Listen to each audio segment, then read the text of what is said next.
Valla beklediğimden daha iyi.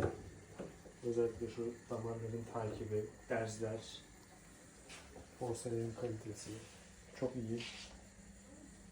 Ben beklemiyordum buradaki ince detayın aşağı devam edeceğini. Buralar 10 numara 5 yıldız. Ellerine sağlık kardeşim. Eyvallah kardeşim.